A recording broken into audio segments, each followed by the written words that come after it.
Assalamualaikum warahmatullahi wabarakatuh. Salam sejahtera untuk kita semua. Anak-anak, bagaimana di hari kedua MPLS ini? Masih semangat? Ya. Hari ini kita akan belajar bersama mengenai etika berkomunikasi terhadap guru dan orang tua. Ada apa saja?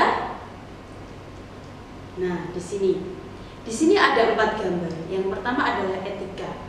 Nah, terus di sini ada 2 orang saling bertukar informasi. Nah, ini adalah komunikasi.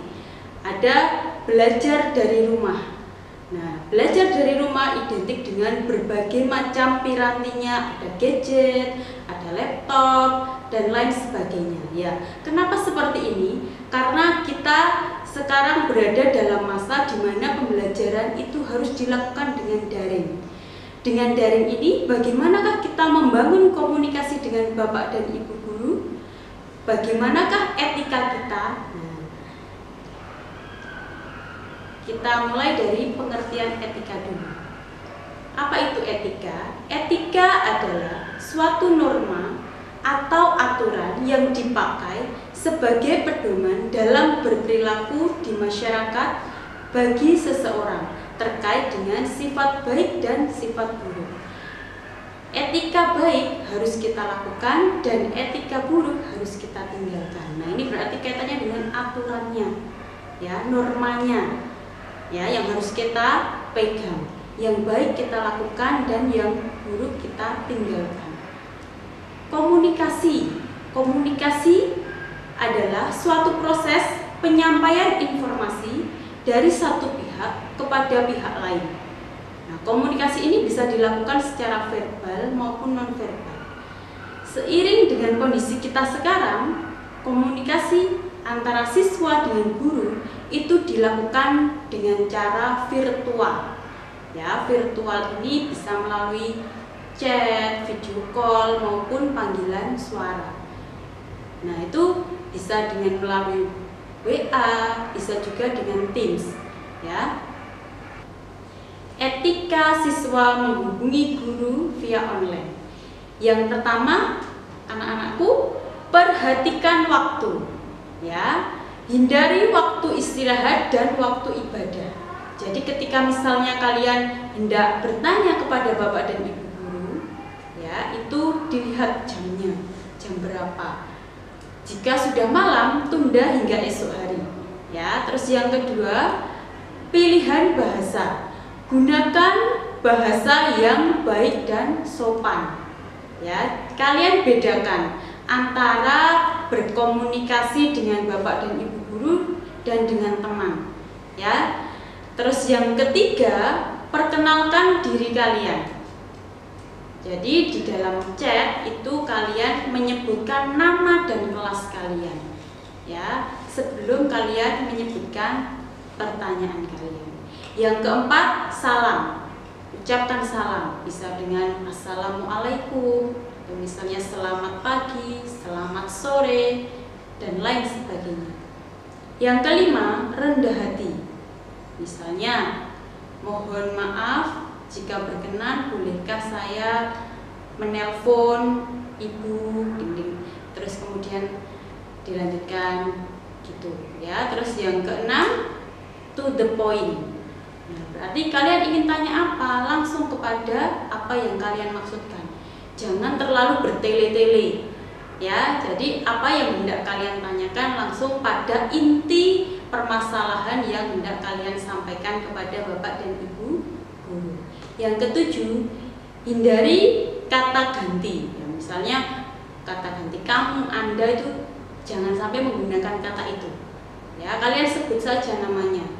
Ya, Bapak siapa gitu. Jadi jangan sampai kalian menggunakan Anda atau apalagi kamu, ya. Terus yang ke-8, ucapkan terima kasih.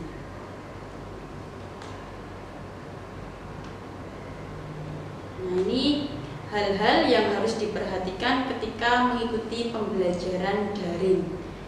Nah, anak-anak, mungkin kalian sudah tidak asing lagi ya dengan pembelajaran daring, karena sudah hampir 1 tahun Ya sudah 1,5 tahun kalian pembelajaran dengan daring, tidak dengan tatap muka. Nah, ketika kalian mengikuti pembelajaran daring nanti, diharapkan kalian perhatikan hal-hal berikut sehingga pembelajaran itu berjalan dengan lancar dan baik.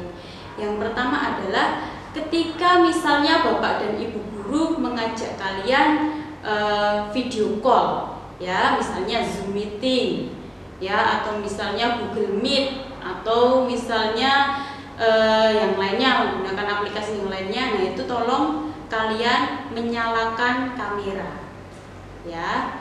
Nah, nyalakan kamera ketika pembelajaran dilakukan secara virtual meeting, ya.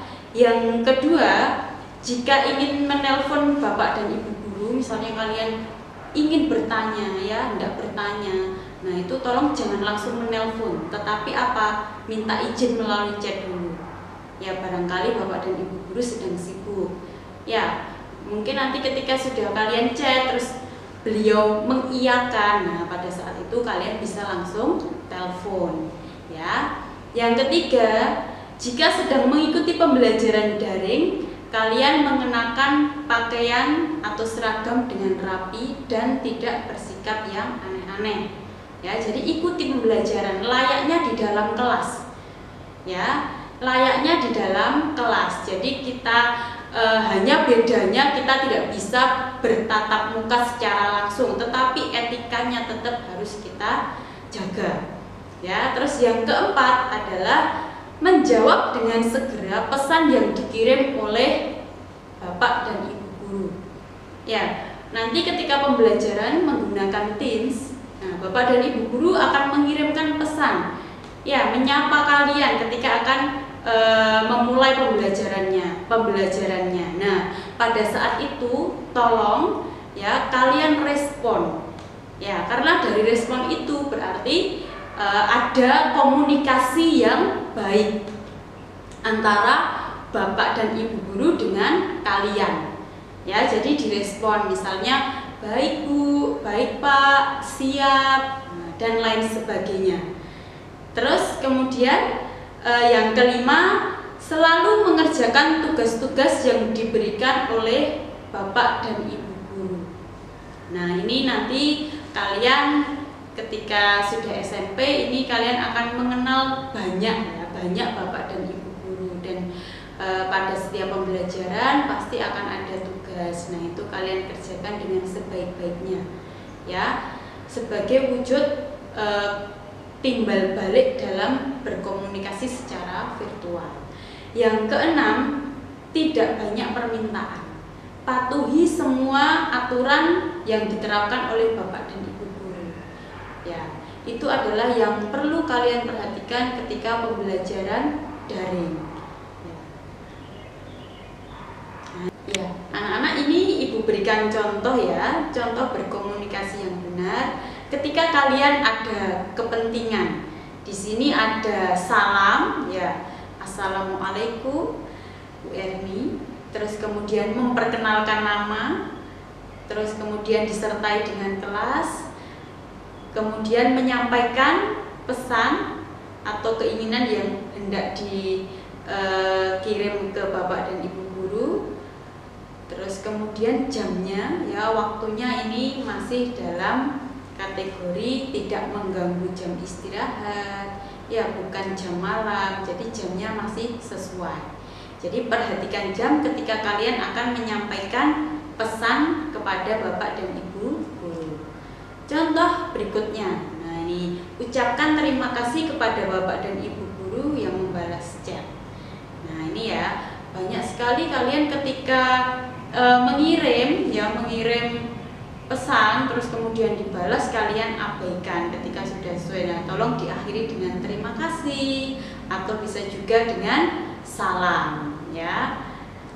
Nah, ini adalah contoh di kelas, ya, di kelas pembelajaran Bapak Ibu guru mengirimkan pesan terus kemudian anak-anak membalas, ya, membalas pesan itu. Di sini ada yang membalas baik Bu. Nah, jadi direspon, ya, pesan yang dikirim oleh Bapak dan Ibu guru di Teams kelas. ya, baik itu mata pelajaran apapun ya. Ini adalah contoh pesan yang kurang tepat. Kurang tepatnya apa? Di sini waktunya ya. Ya, waktunya tidak tepat ya, tidak memperhatikan waktu. Ya, jadi waktunya tadi kan kita harus memperhatikan waktu. Ini jam setengah 12 malam. Itu adalah waktu istirahat. Apalagi kalau kalian chat pada jam itu dan berharap segera dibalas. Terus kalian kirim terus. Nah, itu berarti kalian tidak tepat waktu ya. Jadi diperhatikan waktunya. Ini ada contoh lagi, mengirim ke bapak dan ibu guru diawali dengan P. Nah, seperti ini tidak boleh dilakukan. Ini mungkin lebih cocok jika kalian lakukan dengan teman.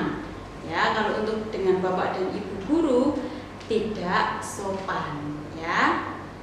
Sudah tidak ada assalamualaikum atau salam, terus tidak memperkenalkan nama, ya. Terus tujuannya juga tidak jelas. Nah, ini pasti ketika ada anak yang mengirim P begini dengan harapan apa?